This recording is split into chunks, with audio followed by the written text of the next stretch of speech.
Hello to everybody. I will talk about HIV and depression relation. It has common points with cancer now that I have listened to the presentation and my associations have enriched, so I will refer to similarities and differences. Before the planning of the session, an infection expert friend of mine had called me. He's working in Izmir and he works with HIV positive individuals especially. And psychologically, he has problems with these patients, he says, and he thinks a lot about what to do. He contemplates. So his observation says, as an infection specialist, is that once they are diagnosed, they get lost. They do not continue with treatment. They do not accept their illness.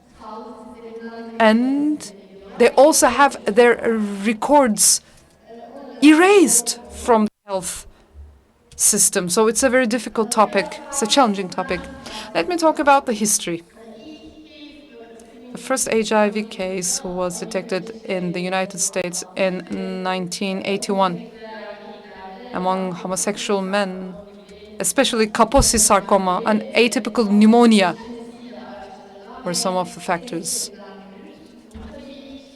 And, of course, first in the years when homosexual men were thought to be affected, so there was this wrong belief. But then it turned out, they found out that actually HIV is seen in all genders, all races. So UN HIV program, UN AIDS, have published the latest figures. So beginning with 2022, 1.5 million new diagnoses, 38.4 million living with HIV, and around 600,000 people have died due to AIDS. So actually, single drug antiretroviral therapy was found in 1987, but especially in 1996, two new drug groups were used, and morbidity and mortality were decreased to a considerable extent, and it became a manageable chronic illness. Beginning with 1996, and so HIV-positive individuals can lead a good quality and healthy life as any others. With CDC's slogan, undetectable, untransmittable. You know about the latest motto. What does it mean? So these patients, through treatment in 6 months, when you have the viral load suppressed, then sexual intercourse contamination is eliminated. Contraction is eliminated. So without any intervention, they can have babies, they can have vaginal labor, and can get into sexual intercourse without protection, without contracting it. Again, UNAIDS says that until 2030, there is the targets of stopping the dissemination of HIV.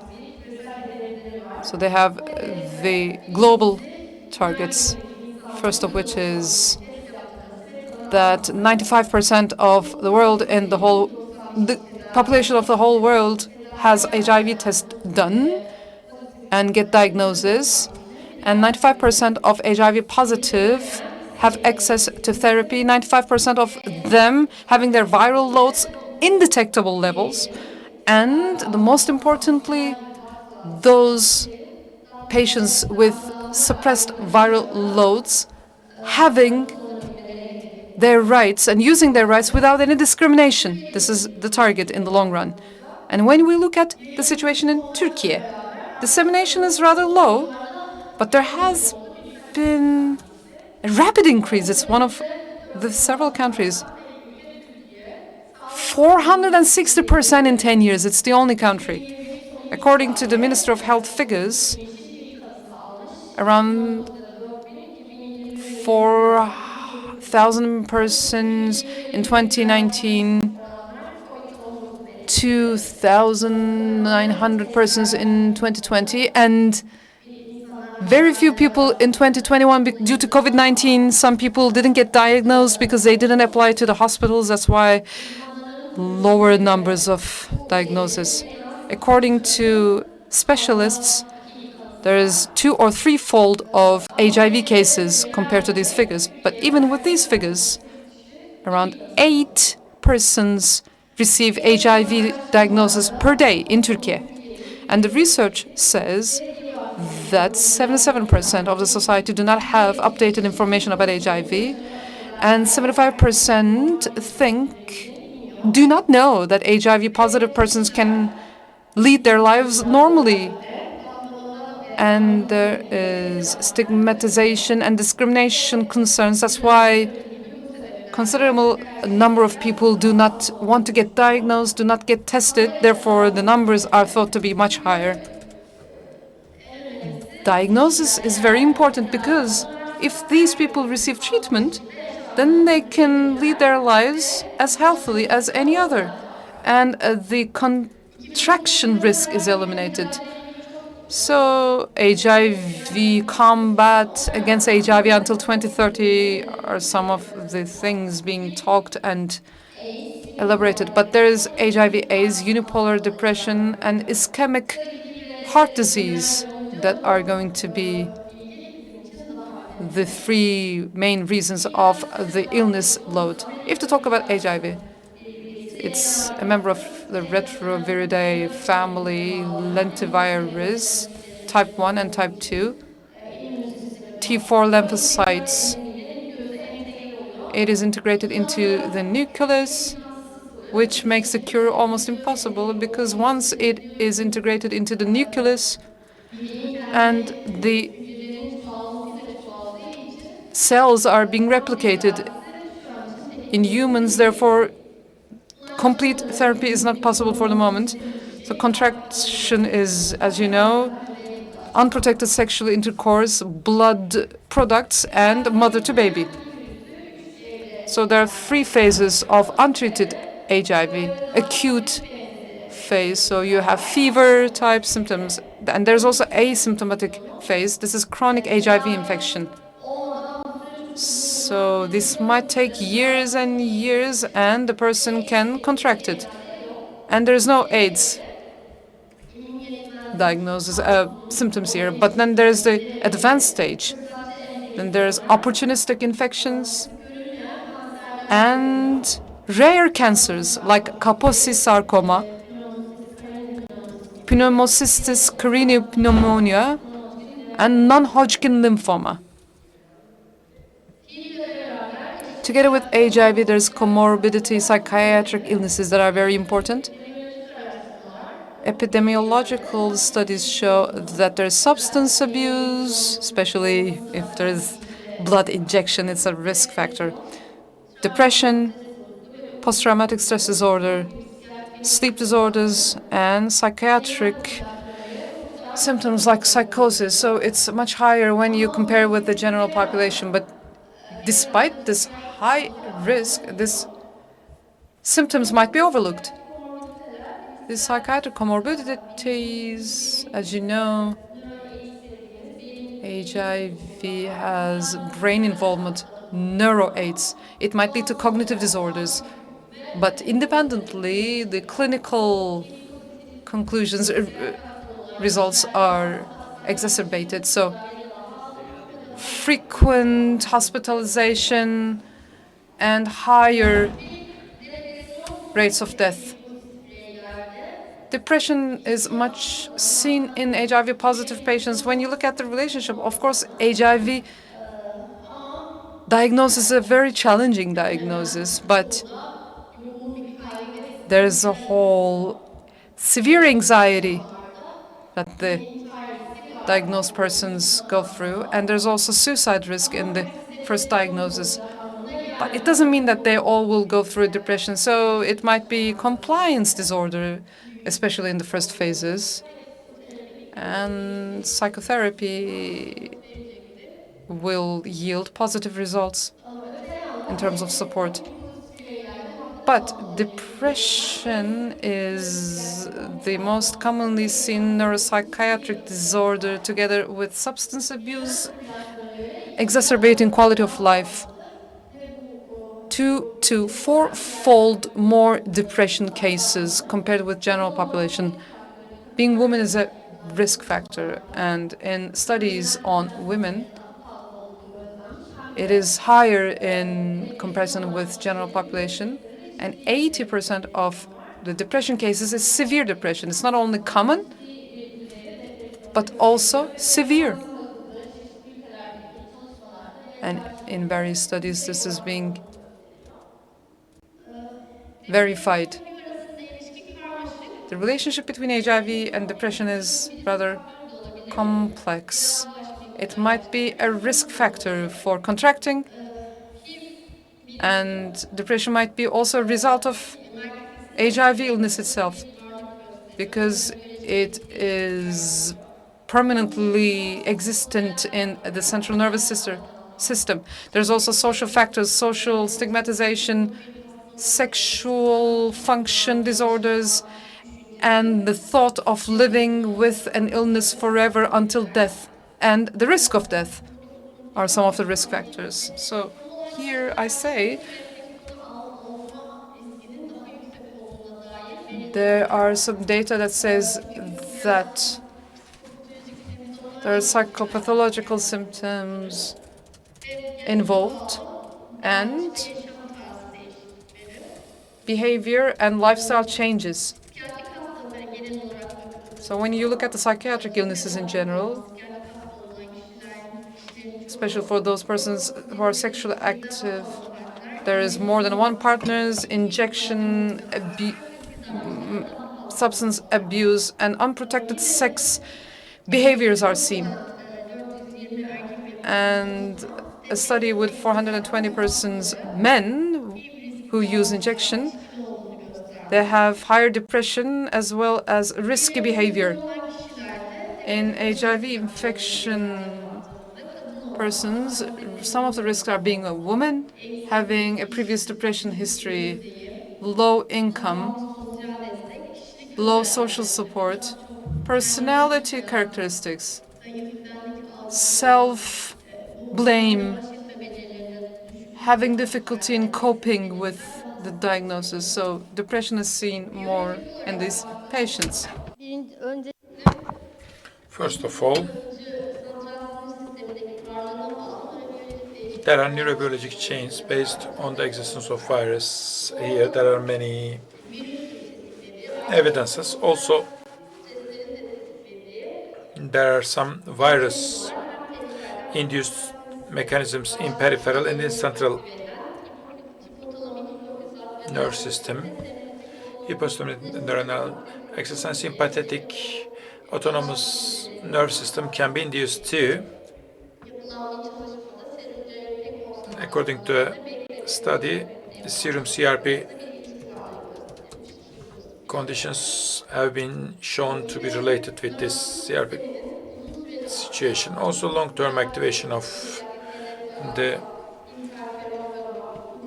system, interferon gamma, interleukin 1 and gamma, interleukin stokin release increase, which can go to fatigue, loss of appetite, retardation, mood changes.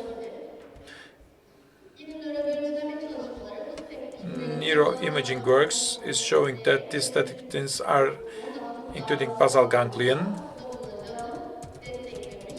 and it shows that they will have change in the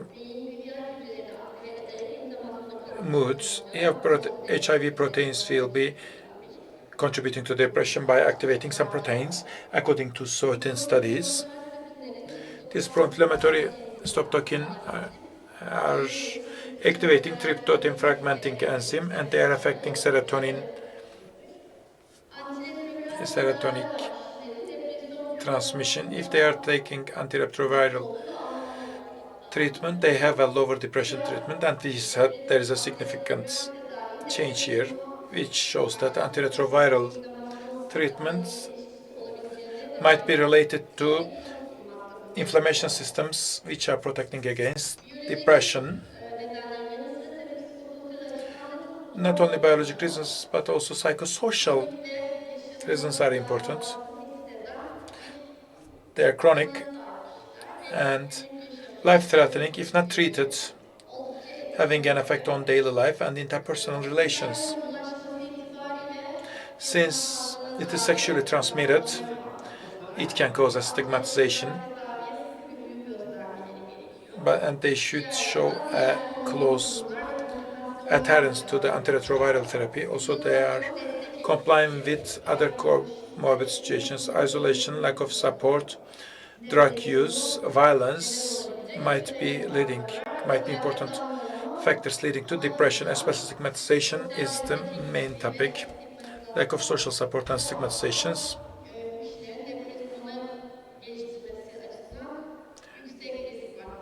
are high risk factors. Of course, among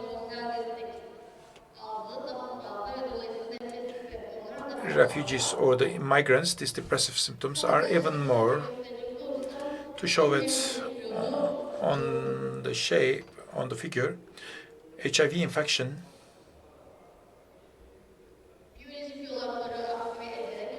are activating biologic paths, especially stress paths, and it causes immune hyperactivation, and with toxic viral proteins and different TMV interferons are increasing, and in this way it's affecting biologic and basal ganglions, and it can cause depression in this way. On the other hand, psychosocial stressors are contributing to development of depression. Diagnosis is both challenging and important, as it's in cancer. Based on the inflammatory response, there might be some somatic symptoms such as tiredness, fatigue, weariness, and other symptoms. Also, some cognitive functions can be confused with HIV dementia. Actually, both tables can present together, especially beginning of dementia can be seen as depression. So neuropsychological tests are especially important.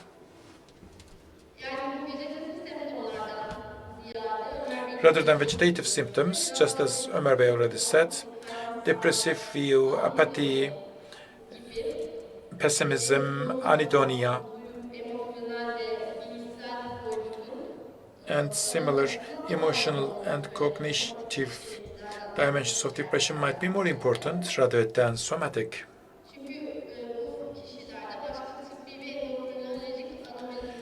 complaints, because there are other problems such as pneumonia and and also the side effects of antiviral treatment can cause to depressive pictures. Efavirenz is especially discussed in HIV. It can cause depression and suicidal thoughts. There are many antiviral treatments. Efavirenz is especially widespread,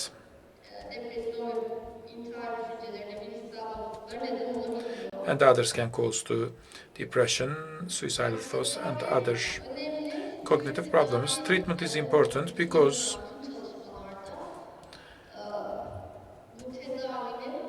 all studies show that depression is closely related with adherence to treatment. All the repetitive studies have shown this. Of course, we are not expecting that it is fitting in the diagnosis criteria. Early treatment, early follow-up, and psychosocial supports are especially important. It's hard to differentiate from the other effects. Psychological interventions are especially important since it's evidence-based. There are some studies which are supporting effectiveness of individual psychotherapy as well as group psychotherapy. And psychotropic studies are very important. In the beginning part, SSRI, SNRI, it can work over the dopaminergic path. And in terms, we should be careful about its interaction with propionase. And in the second stage, metoropizine, fluvoxamine, erythropoietin, and kullanılır. other drugs can be Tedavi used, yöntemleri. and some additional treatments can be thought. Göbek ısısı Stimulants are tedavileri var. shown to be Diğer beneficial in seçenekler prostration dayanıklılık and other problems. temelli In other egzersiz, therapeutic mindfulness temelli tedaviler, samples, meditation, mindfulness-based treatments, and exercise are shown to be beneficial, and maybe in severe cases and in cases where they cannot use drug, ECT can be taught. There are not evidence-based about ketamine and evidence-based studies about ketamine and others, but these are also taken into account in terms of concentration. Finally, depression has a 42% prevalence in HIV positive individuals. It's the most widespread neuroplastic complication. Despite existing data and projections, unfortunately, still it is underdiagnosed. This is especially prude, especially existence of depression, problem with adherence to treatment, also life quality problems. There is a similar situation in cancer too, but also this increases if they don't have adherence to treatment, and if the viral load is not going down, and if they continue to have sexual intercourse, this increases contagion risk. So based on these evidences, EPA guides are recommending clinicians to repeat depression screening in every 1 or 2 years, but the screening tools are not enough, and low screening ratio are reported. As we have said, maybe vegetative, some scales which are not interrogating vegetative symptoms are especially suggested. Thank you.